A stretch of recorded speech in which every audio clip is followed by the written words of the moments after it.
Bom, ainda em Brasília, Câmara e Senado discutem as pautas do segundo semestre e o governo tenta ampliar a base aliada. Ontem, Arthur Lira se reuniu com Lula para discutir a entrega de ministérios ao PP e ao Republicanos. E o João Pedro Melo está ao vivo, direto de Brasília, para trazer todos os detalhes para a gente. Bom dia, João Pedro. Mudou o traje da Casual Friday, hein? Saiu aquele moletom e entrou agora uma espécie Bobo Jaco. de...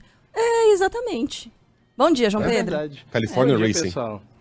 Hoje eu mudei um pouquinho, mas por baixo continuo com o rosa, né? Que era a cor do outro moletom. Mas estamos aqui aproveitando esse frio de Brasília, porque é uma situação rara. Mas para falar também a respeito dessa reunião ontem, né, que a gente teve nas residências oficiais, tanto da Câmara como do Senado, e depois são de assuntos econômicos do Senado. Depois vai para o plenário. Essa proposta de emenda à Constituição terá no Senado a relatoria do senador Eduardo Braga, do MDB do Amazonas. O parlamentar garantiu a análise de todos os pontos aprovados e também que o país não pode aumentar a carga tributária. Esse texto vai passar por consultas públicas e também diversas fases de debate. E aí a gente volta num ponto, desde a época que ele estava lá na Câmara dos Deputados, que a gente fala que no Senado essa análise seria mais demorada. E é exatamente por isso. Tem duas comissões, tem essas audiências públicas, então, de fato, é uma questão que vai demorar. Presidente do Congresso, o senador Rodrigo Pacheco, acredita na aprovação dessa matéria ainda nesse ano, mesmo que seja aí um tema um tanto quanto complexo.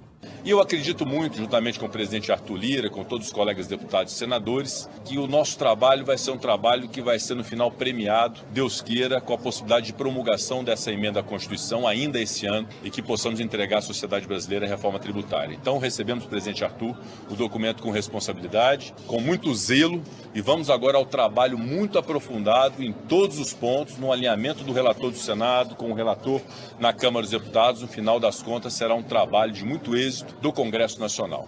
Bom, por se tratar de uma PEC, uma proposta de emenda à Constituição, assim como na Câmara, esse texto vai passar por duas análises, né? Primeiro e segundo turno. Isso é uma questão normal, é praxe.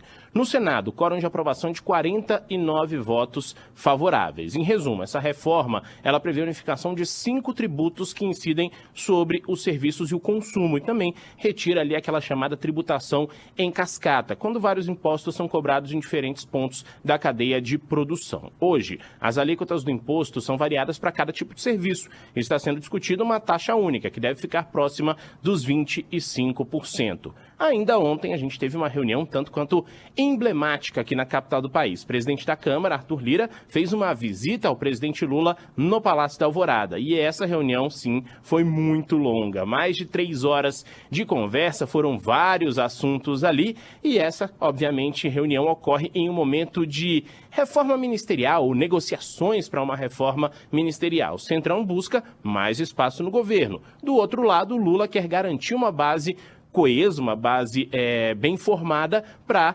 votação ou para aprovar projetos de interesse do governo federal. Ele tem declarado que não negocia com o Centrão, mas sim com partidos. E aí a gente tem o Progressistas de Lira, o Republicanos, todo mundo quer uma vaguinha, quer alguma coisa ali no governo. E posturas e declarações feitas pelo presidente da República têm irritado Arthur Lira, né? Principalmente essa questão de não negocio com o Centrão não existe. Então isso tem pegado um pouquinho na relação entre os dois, né? Mas depois dessa reunião de ontem a gente viu que foi uma reunião de ajuste, de fato, entre Lira e Lula. Em entrevista a rádios da Amazônia, Lula disse que não tem pressa para definir essas trocas nos ministérios e ressaltou o seguinte, que essas mudanças não podem ser vistas como absurdas. Eu vou fazer ajuste no governo porque nós temos interesse de construir uma maioria para que até o final de 2026 a gente possa votar as coisas importantes de interesse do povo brasileiro. E por isso a troca de ministro não pode ser vista como uma coisa absurda, como uma coisa menor. É uma coisa muito importante. Nós temos partidos importantes que querem participar do governo, que querem fazer parte da base do governo. Então nós vamos conversar com esses partidos. Eu não estou com pressa, as pessoas sabem que eu vou fazer. E sabe que o presidente da República tem que tomar muito cuidado e muita responsabilidade, porque quando você mexe no tabuleiro, você não pode mexer numa peça errada ou colocar uma peça errada.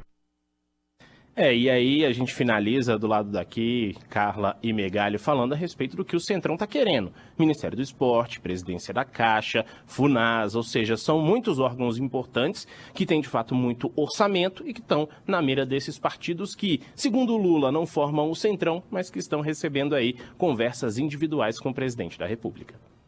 Perfeito, João Pedro. Obrigada pelas informações. Bom trabalho por aí, até mais tarde. Valeu, até mais tarde. Mais cedo, Lula deu posse ao novo ministro do Turismo, Celso Sabino, que substituiu Daniela Carneiro. O destaque agora é do Márcio Rocha. Com a promessa de criação de novos programas para incentivar o setor nos próximos meses, o novo ministro do Turismo, Celso Sabino, tomou posse oficialmente no cargo. Entre as realizações prometidas está a criação de um novo plano de melhoramento do setor turístico, que vai ser apresentado no mês que vem. Uma das metas é ampliar a participação do turismo no PIB brasileiro. Sabino disse que a ideia é usar um modelo semelhante ao que foi implementado em Portugal e afirmou também que vai criar um plano para incentivar o turismo nacional.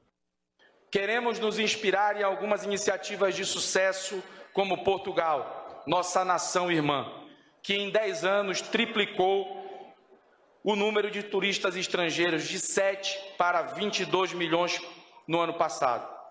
Eles ampliaram a conectividade entre companhias aéreas, investiram em novos produtos e destinos turísticos, em campanhas digitais e na qualificação de mão de obra. Estamos no mesmo caminho. Vamos propor desconto nas entradas de atrativos e parques nacionais a quem estiver visitando o Brasil pela primeira vez.